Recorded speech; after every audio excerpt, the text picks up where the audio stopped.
Algunos gobiernos no siempre enfrentan los problemas de la manera que la mayoría imagina. Si éste posee el ejército, la policía, el sistema judicial y el poder de crear leyes, ¿por qué existen organizaciones capaces de desafiarlo durante décadas? La respuesta más común parece evidente: falta de recursos, corrupción, instituciones débiles. Pero, ¿y si esa explicación solo fuera una pequeña parte de la historia? Porque cuando empiezas a seguir el rastro del dinero, del poder y de las decisiones que realmente cambian el destino de un país, descubres que el problema nunca ha sido únicamente el crimen, ha sido el equilibrio. Un equilibrio que puede mover miles de millones de dólares, alterar mercados, influir sobre la estabilidad de una nación e incluso cambiar la forma en que un Estado ejerce el poder. La verdadera pregunta no es quién controla las calles. La verdadera pregunta es, ¿qué lógica hay detrás de esa decisión? Para responder esa pregunta, primero hay que entender cómo funciona realmente el poder. En la política, las decisiones más importantes no siempre son las más visibles. A veces, los momentos que definen el futuro de un país no ocurren cuando un gobierno muestra su fuerza, sino cuando debe decidir cómo utilizarla. Porque un Estado puede tener leyes, puede tener instituciones, puede tener la capacidad de perseguir a quienes desafían su autoridad. Pero existe una pregunta mucho más incómoda. ¿Qué ocurre cuando eliminar un problema no es tan sencillo como parece? A lo largo de la historia, los gobiernos han enfrentado una realidad que pocas veces se explica. El poder no existe únicamente dentro de los edificios oficiales. También existen los territorios donde el Estado tiene dificultades para imponer su autoridad, en los mercados donde circula dinero que no siempre puede controlar, y en las estructuras que, con el tiempo, pueden acumular suficiente influencia para convertirse en un desafío al orden establecido. En ese punto, un gobierno enfrenta un dilema, porque su objetivo principal no es solamente derrotar a un adversario, es mantener funcionando el sistema, mantener la estabilidad, evitar que la economía colapse, evitar que la incertidumbre destruya la confianza y proteger la continuidad de las instituciones que sostienen un país. Pero aquí aparece la parte más compleja del poder. Las decisiones tomadas para preservar la estabilidad en el presente pueden crear consecuencias que solo aparecen años después. Una estrategia puede reducir un conflicto inmediato, pero también puede cambiar la relación entre el Estado, la economía y aquellos actores que operan fuera de sus estructuras oficiales. Y es ahí donde comienza una de las preguntas más profundas sobre el poder. Cuando una organización deja de ser solamente un problema de seguridad y empieza a tener influencia económica y territorial. ¿Cómo decide un Estado responder? Porque detrás de cada decisión política existe algo más que ideología. Existen incentivos, existen riesgos y existe una lucha constante por algo que todos los gobiernos necesitan conservar: la capacidad de seguir gobernando. Pero para entender por qué algunos estados toman caminos que desde afuera parecen contradictorios, primero debemos analizar cómo nacen esos poderes paralelos y cómo llegan a convertirse en una fuerza que ningún gobierno puede ignorar. Durante mucho tiempo, las economías ilegales fueron vistas únicamente como un problema de seguridad, un asunto de policías, de fronteras, de persecución, pero esa visión deja fuera una parte fundamental de la historia: el dinero. Porque cuando una actividad ilegal comienza a mover miles de millones de dólares, deja de ser solamente un fenómeno criminal, se convierte en una estructura económica. Y toda estructura económica tiene algo en común: necesita recursos, necesita personas, necesita transporte, necesita mercados y necesita una forma de mover el capital que genera. En algunos lugares del mundo, las economías ilícitas han alcanzado dimensiones tan grandes que pueden influir en regiones completas, no porque funcionen como una economía tradicional, sino porque crean sus propios circuitos de producción, distribución y financiamiento. Un territorio donde circula dinero ilegal no solamente cambia la seguridad de una zona, también cambia sus incentivos económicos, puede alterar los precios, modificar el mercado laboral,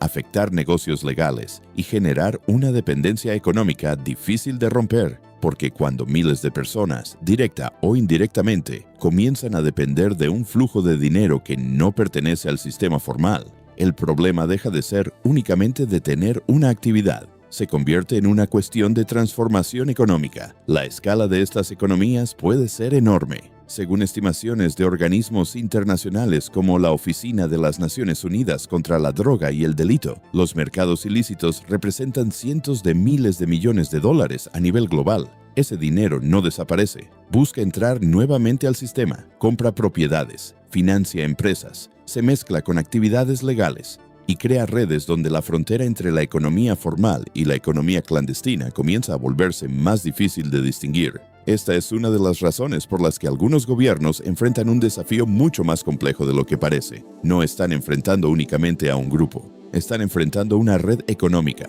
una red que puede tener presencia en territorios, empleos informales, rutas comerciales y conexiones financieras. Y cuando una economía paralela alcanza suficiente tamaño, sus efectos comienzan a sentirse incluso fuera de los lugares donde nació. Afecta la inversión, afecta la confianza, afecta la percepción de riesgo de un país, porque para el capital internacional existe una regla fundamental: el dinero busca estabilidad. Pero cuando un país tiene sectores donde circulan grandes cantidades de capital fuera de las reglas oficiales, la pregunta ya no es solamente cuánto dinero genera esa economía. La pregunta es: ¿cuánto poder puede comprar ese dinero? Porque el capital no solo mueve mercados, también puede cambiar relaciones, puede influir en territorios y puede convertirse en un factor que los estados deben considerar al momento de tomar decisiones. Y aquí aparece el verdadero desafío. Cuando una economía ilegal deja de ser un problema aislado y comienza a formar parte de la realidad económica de un país,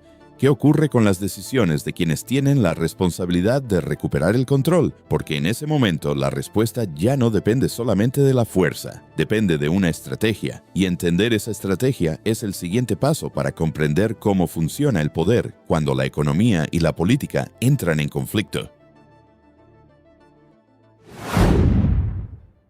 En teoría, la solución parece sencilla. Si existe una organización que desafía la autoridad de un Estado, el Estado debería eliminarla, aplicar la ley, utilizar sus instituciones, recuperar el control.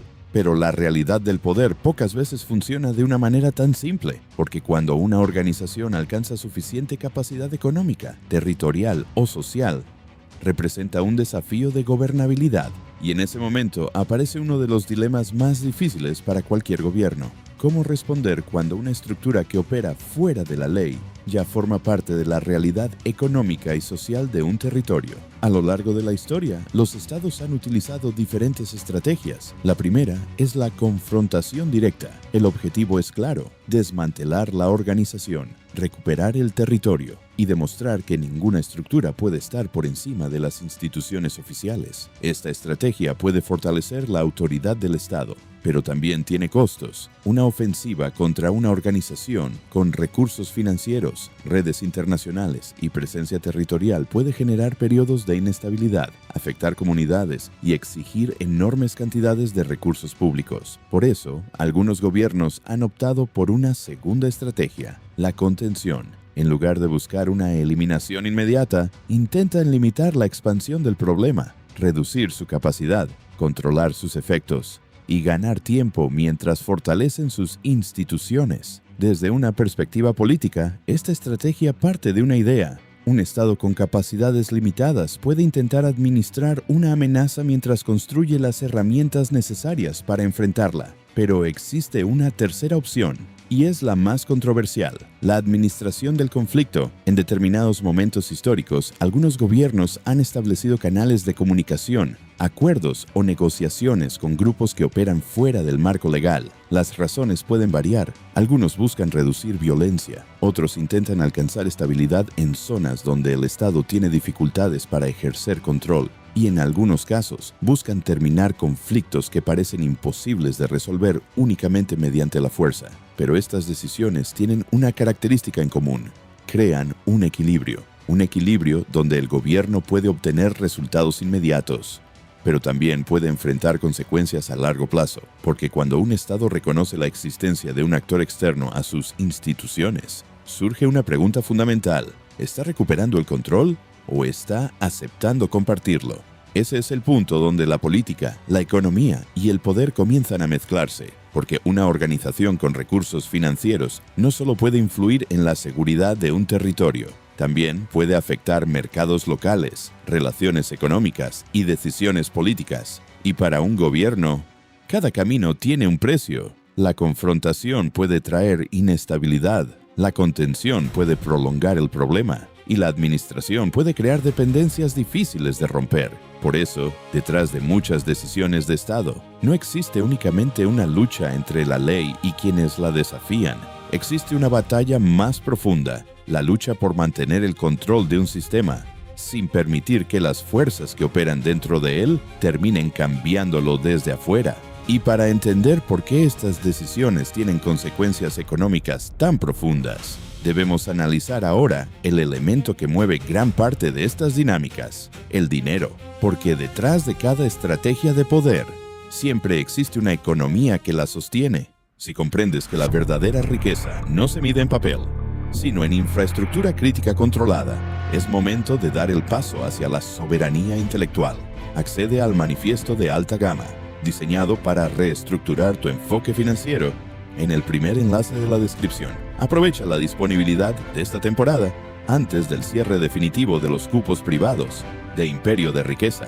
El imperio se levanta produciendo, no esperando.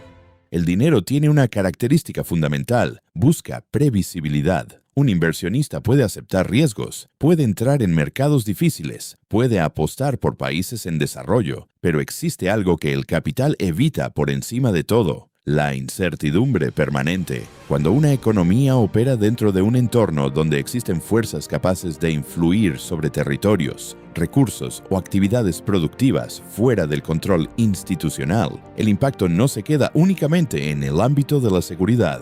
Llega directamente a la economía, porque antes de invertir millones de dólares, una empresa analiza una pregunta básica: ¿puede este país garantizar que las reglas seguirán siendo las mismas mañana? Esa respuesta influye en todo: en la llegada de inversión extranjera, en la creación de empleos, en la expansión de empresas y en la confianza que los mercados tienen sobre una nación. Un país con instituciones fuertes genera una señal clara: el capital puede entrar porque existen reglas que protegen la inversión, pero cuando la percepción de control disminuye, el dinero empieza a exigir una compensación, mayores rendimientos, mayores garantías, o simplemente busca otros destinos. Por eso la estabilidad política tiene un valor económico. No aparece en una cuenta bancaria, no se observa directamente en una fábrica, pero determina dónde se construyen esas fábricas, dónde llegan los grandes proyectos y dónde los inversionistas deciden colocar su capital. Sin embargo, la estabilidad también tiene una segunda dimensión: el funcionamiento interno de la economía. Cuando ciertas actividades ilegales alcanzan un tamaño considerable, pueden generar distorsiones. Sectores completos pueden depender de dinero que no entra por los canales oficiales. Los mercados locales pueden adaptarse a esos flujos, y algunas regiones pueden desarrollar una dependencia económica difícil de reemplazar. Esto crea un problema complejo para cualquier gobierno, porque recuperar el control institucional no solamente significa enfrentar una estructura de poder, también significa modificar una realidad económica que ya tiene participantes, ingresos y conexiones. Y ahí aparece uno de los mayores desafíos. Un Estado puede recuperar autoridad legal, pero si no logra crear alternativas económicas reales, el vacío que deja esa estructura puede generar nuevos problemas. La economía demuestra algo importante: el orden político y el crecimiento económico están conectados. Un país no atrae capital solamente porque tiene recursos naturales o mano de obra. También lo hace porque transmite confianza, porque los mercados no solo observan cuánto dinero tiene una nación, observan qué tan seguro es colocar ese dinero dentro de ella. Y cuando esa confianza se pierde, el costo no aparece únicamente en las estadísticas, aparece en menos inversión, menos oportunidades, menor crecimiento, porque al final, la estabilidad no es solo un objetivo político, también es un activo económico, y la forma en que un Estado intenta protegerla puede definir si una economía avanza o queda atrapada en un ciclo donde el poder y el dinero terminan condicionándose mutuamente. En 1992, Italia enfrentaba una de las mayores ofensivas de la mafia siciliana contra el Estado. Los asesinatos de los jueces Giovanni Falcone y Paolo Borsellino demostraron que una organización criminal podía desafiar directamente a las instituciones de un país europeo. Pero años después, surgió una de las investigaciones más polémicas de esa época: la posibilidad de que sectores del Estado hubieran buscado contactos con representantes mafiosos para reducir la escalada de violencia.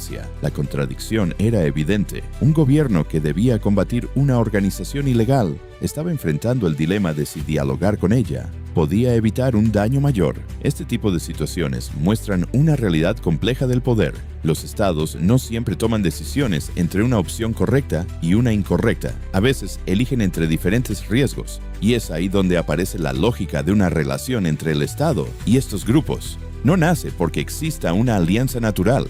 Nace porque algunos gobiernos calculan que una negociación, un canal de comunicación o una estrategia de contención puede producir resultados inmediatos. En determinados contextos, ese cálculo puede parecer beneficioso. Un gobierno puede conseguir una reducción temporal de la violencia o recuperar cierto margen de maniobra. Pero el problema aparece cuando una solución diseñada para el presente comienza a modificar el equilibrio del futuro, porque cada concesión, cada acuerdo o cada espacio permitido puede enviar un mensaje que una estructura fuera de las instituciones oficiales tiene suficiente poder para influir en las decisiones del Estado. Y ese es el costo que aparece con el tiempo, cuando recuperar el control institucional resulta mucho más difícil que mantenerlo, porque un Estado puede negociar una pausa, puede administrar una crisis, puede comprar estabilidad temporal.